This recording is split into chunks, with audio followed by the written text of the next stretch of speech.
ऐसा भी वक्त आता है कभी कभी 2-2 महीने में भी 1 रुपया भी तेरे को नहीं मिलता है। ऐसा भी है पहुँच आता है ना, और इस तरह मन से नहीं होता है। 1 महीना भी हो गए।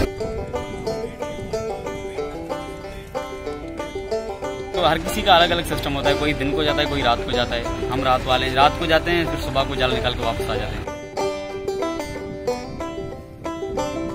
शिकार के दौरान तो बहुत अच्छी गुजरती है। जब शिकार नहीं होता है तो परेशान हो जाता है, भाई घर क्या होगा, कल का क्या होगा, उनके घर का क्या होगा, पैसे होंगे नहीं होंगे तेल के लिए, कल के लिए तेल कहाँ से लाऊंगा।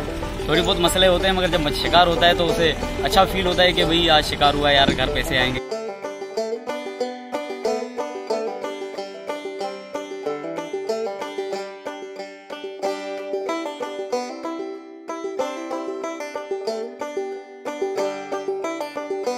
मजदूर की जो मजदूरी है उसके तकरीबन 1500 मिल जाते हैं, और जो सेठ है मालिक कश्ती का उसको तकरीबन 4000-3000 पर डे के हिसाब से मिलते हैं।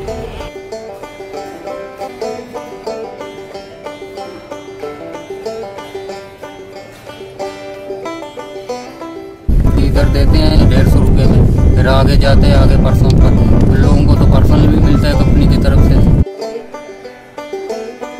अच्छा तेल का होता है ना, जितना खर्चा होता है 1000 का होता है।